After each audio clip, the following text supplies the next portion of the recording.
अक्षय कुमार की मूवी भूत बंगला थिएटर्स के अंदर रिलीज हो गई, जिसको देखने के लिए मैं वाराणसी आया हूँ। मूवी के अंदर वाराणसी के शॉर्ट्स उन्होंने डाल दी अपने गांव का नाम चलाने के लिए। मैंने देख के बोला ए मेन मुद्दे पे आते हैं। देखो भूत बंगला शॉर्ट फॉर्म बीबी, इसमें अक्षय कुमार है, इसमें परेश रावल है, इसमें राजपाल यादव है, इसको डायरेक्ट किया है प्रियदर्शन ने। इन्हीं सब की जोड़ी ने एक और पिक्चर बनाई थी जिसका भी शॉर्ट फॉर्म बीबी था, भूल भुलैया पार्ट नंबर 1, जो पता नहीं कितने साल पहले आया था। और इस भूत बंगला मूवी से आखिरी उम्मीद यही थी कि काश वो लोग वो पुरानी भूल भुलैया का मैजिक रिक्रिएट कर पाए, क्योंकि ऑनेस्टली इसके टीजर ट्रेलर को देख के मैं बहुत ज्यादा इंप्रेस नहीं हुआ था। अब जब पूरी की पूरी पिक्चर देख ली है तो मेरे ओपिनियंस डेफिनेटली बदले हैं, लेकिन एक बहुत ही इंटरेस्टिंग जोन में आकर रुक गया हूं, जिसके बारे में डिस्कस करने से पहले आपको कॉन्टेक्स्ट देना बहुत इंपॉर्टेंट है। अब देखो, ऐसे स्पेकुलेशन लगाए जा रहे थे कि ये भूत बंगला मूवी वो लोग शायद भूल भुलैया ही बनाने वाले थे। क्या हुआ? खोलना दरवाजा, खोल। गमछा लाया कौन है? मुझे याद नहीं मैंने लास्ट लाइन क्या बोली। तो स्पेकुलेशन है कि भूत बंगला एक स्पिरिचुअल सक्सेसर की तरह, रूमर्स आ रहे थे, सब बातें चल रही थी। लेकिन तुम पिक्चर देखने जा रहे हो तो इसमें कुछ कुछ चीजें हैं जो एकदम तुम नोटिस कर लोगे कि हाँ ये भूल भुलैया की तरह है, या फिर भूल भुलैया वाला फील उन्होंने यहाँ पे रिक्रिएट करने की कोशिश करी है। और अब मैं स्पेकुलेशन नहीं, अपना ओपिनियन दे रहा हूँ कि हाँ मुझे लगता है कि ये लोग उसी ट्रैक पे चल रहे थे, उनको भूल भुलैया वाला मैजिक ही रिक्रिएट करना था। ये मेकर्स का अल्टीमेट गोल है भूत बंगला इस मूवी को लेकर कि हम लोग वहां पर जाएं, बट ऑनेस्टली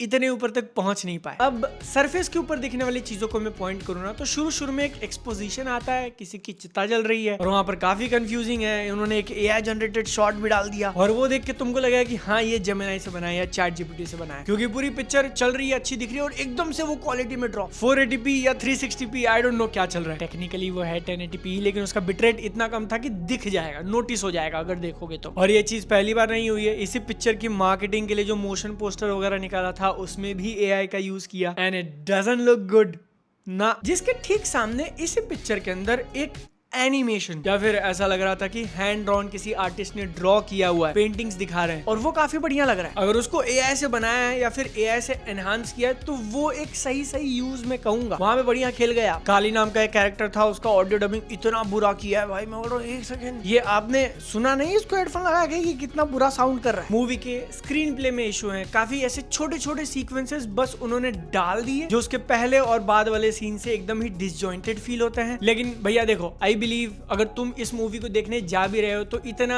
हार्डकोर जज नहीं करोगे, क्योंकि मूवी 2 बेसिस पे चलने वाली है, कॉमेडी और हॉरर। जिसको लेके बिड़ू सबसे पहले मैं बताना चाहूंगा कि बार इतना लो सेट है ना आजकल की मूवीज का, जो हिंदी फिल्म इंडस्ट्री से बन रही है, जनरली मेजॉरिटी की बात कर रहा हूँ, जिसमें तुम भूल भुलैया के पार्ट नंबर 2 और पार्ट नंबर 3 को भी ले सकते हो। कॉमेडी के नाम पर ऑडियंस को हंसाने के लिए इतना ओवरबोर्ड, इतना ओवर द टॉप चले जाते हैं वो कि क्रिंज लगने लगता है। इन मूवीज के सामने अगर हम भूत बंगला को रखें तो उसकी कॉमेडी एक अलग लीग में फील होती है। प्रियदर्शन सर पता नहीं कितने सालों बाद एक हिंदी फिल्म लेके आए हैं और उन्होंने दिखा दिया कि अगर आप कॉमेडी करने की कोशिश कर रहे हो तो एटलीस्ट इतना तो करो, इतना तो करके दिखाओ। आपको भले ही ये चीज ना फील हो, लेकिन मैं बैठा हूँ और पहले 15-20 मिनट, आधे घंटे मैं इस बात को लेके खुश हूँ कि मुझे वो यूजुअल क्रिंज टाइप चीज नहीं देखने मिल रही, जो प्योर कॉमेडी मूवी जैसे कि सन ऑफ सरदार 2 या फिर रिसेंटली कौन सी वो मस्ती 4। मैं इतना पक गया हूँ इन मूवीज की कॉमेडी को देखकर कि भूत बंगला में जब डायरेक्टर प्रियदर्शन ने कैमरा एक जगह खड़ा कर दिया, एक्टर्स को स्क्रीन के ऊपर छोड़ दिया है कि अब आप करो। अक्षय कुमार यहाँ बात कर रहे हैं, वहां बात कर रहे हैं, एकदम हिल डुल के फिजिकल कॉमेडी हो रही है। टेलीप्रॉम्प्टर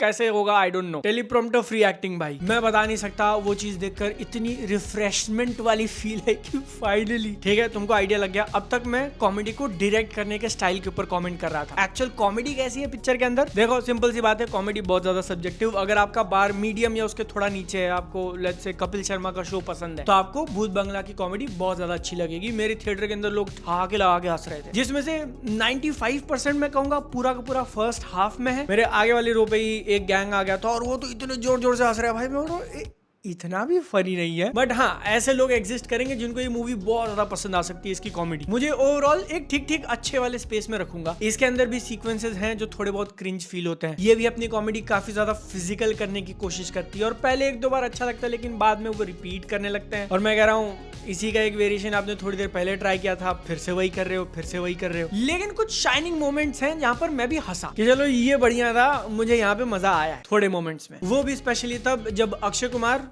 लेट अशरानी जी, इन दोनों के सीन्स काफी बढ़िया थे आपस में। राजपाल यादव के इनिशियल कुछ सीन्स और वहां पर जो भी हॉरर दिखा रहे हो उसको जिस तरीके से टॉर्चर किया जा रहा है। परेश रावल के साथ साथ बाकी के एक्टर्स जब अपने नेचुरल स्टेट में फ्लो हो रहे हैं, अक्षय कुमार के ऊपर कोई रिस्ट्रिक्शन नहीं है, तो मेरे लिए ये मूवी काम करती है एकदम ही एब्सोल्यूट बढ़िया बढ़िया मजा आ गया। ऐसे नहीं कहूंगा कॉमेडी, बट ठीक है। जिसके बाद हम लोग इसकी कहानी और इसके हॉरर में चलें तो वो मेजॉरिटी तुमको सेकेंड हाफ में देखने मिलता है। एंड आई वुड से कि वही जो बार इतना नीचे जा चुका है ना, उसके हिसाब से इन्होंने कोशिश करी है। थोड़ा बहुत ट्विस्ट वगैरह ऐसा मार देते हैं जो अगर आप ध्यान से देख रहे हो तो पहले से ही प्रेडिक्ट कर लोगे। हॉरर के कुछ कुछ सीक्वेंसेस थे जहां पर बिल्डअप ऐसा दिया जा रहा था, मेरी फटती है, ठीक है, हॉरर को लेके मेरा बार बहुत ज्यादा नीचे है, लेकिन मुझे जेन्युइनली डर लग रहा था जिस तरीके से वो बिल्डअप दे रहे हैं, जो एंटिसिपेशन किया जा रहा है, जो अंधेरा मुझे दिख रहा है। मैंने नहीं सोचा था भाई कि स्क्रीन के ऊपर काला अंधेरा देखकर मैं बोलूंगा कि हाँ फाइनली, क्योंकि आपको नहीं पता तो आजकल काफी कॉमन हो गया है, दिन में शूट कर लो, उस पे ब्लू टिंट मार के अंधेरा कर दो और वो दिखने में बहुत घटिया लगता है, जिसका एक वेरिएशन इस मूवी के अंदर भी किया गया ऐसा मुझे लगा, बट वो उतना ब्लू नहीं है और जब ब्लैक जाते हैं तो काफी ब्लैक जाते हैं, अंधेरा एकदम। तो इसलिए मैं भूत बंगला को थोड़े और पॉजिटिव नंबर्स दूंगा। छोटे छोटे चीजें भाई जो आई थिंक मुझे नहीं लगता उन्होंने स्क्रिप्ट में लिखी भी होगी कि अक्षय कुमार बीच में ही उबासी लेना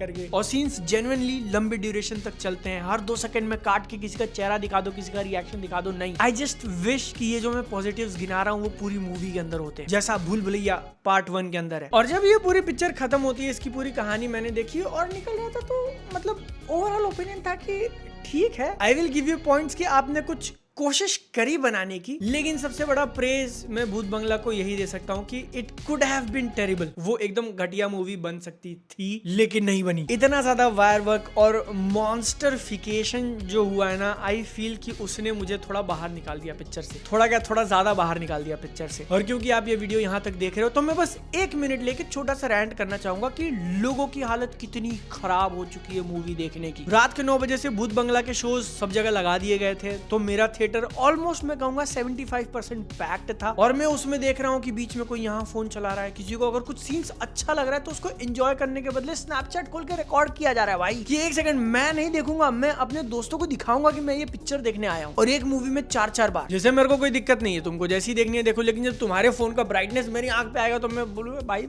मेरे को तो देखने दो एटलीस्ट। और फिर वो सीन में ही वो सुन रहे अच्छा स्नैपचैट में रिकॉर्ड हुआ, अरे यार मूवी देखने का एटलीस्ट एक बेसिक स्टैंडर्ड तो रखो। और मैंने आज तक की सबसे हिलेरियस चीज विटनेस करी। मैंने कहा ना कि एक ग्रुप आया था जो बहुत लाउडली रिएक्ट कर रहा था पूरी पिक्चर में। इंटरवल को आई थिंक 15 मिनट बाकी होंगे, एक गाना आता है रोमांस वाला अक्षय कुमार और वामिका गब्बी के बीच में, वो लोग उठ के चले गए। पिक्चर चल रही है, अभी इंटरवल हुआ नहीं है, बस एक रोमांटिक गाना आया, 4 लोग उठ के चले गए, पॉपकॉर्न लेके आए तब तक इंटरवल हो गया। किया कभी कभी मैं मिस करता हूँ कि पैक थिएटर में लोगों के साथ मूवी देखने का मजा अलग है, लेकिन अगर ऐसी ऑडियंस होगी तो भैया मैं अकेला ही देखना प्रेफर करूंगा। तो back to the topic, overall final conclusion Bhoot Bangla को लेकर ऐसा है कि कॉमेडी ठीक ठीक काम कर गई मेरे लिए, हॉरर ठीक ठीक काम कर गया इसका, कहानी में एकदम डीप जाकर उन्होंने लोर और वर्ल्ड बिल्डिंग की तरफ ध्यान दिया है, एकदम सिंपल कि हाँ ये भूत है और ये ऐसा नहीं किया। तो अगर आप एकदम हार्डकोर मूवी वॉचर नहीं हो, थोड़ा ठीक ठीक ढीले ढाले में चल जाता है, तो आई थिंक ये मूवी आपके लिए ठीक ठीक एंटरटेनमेंट हो जाएगी। Not bad but not ground breaking. अब पिक्चर देखना है नहीं देखना है आपका डिसीजन, लेकिन अगर आप जाने का मन बना रहे हो तो मॉकटेल पे जाना, भूत बंगला के पेज पे जाके अगर डिस्ट्रिक्ट से बुक करते हो तो आपको ऑफर मिलेगा 75 रुपए ऑफ, महीने में 2 बार बुक कर सकते हो। लेकिन अगर आपके कॉमेडी का लेवल थोड़ा कपिल शर्मा के ऊपर है तो मे भी मतलब तुम अब देख लो भाई, ट्रेलर टीजर देखकर अपना ओपिनियन बना लेना। वीडियो लाइक, इंस्टाग्राम पे फॉलो कर लो, रील्स वगैरह वहां पे डालता रहता हूँ। अपनी सेहत का ध्यान रखो, मिलते हैं अगली बार, टाटा बाय बाय।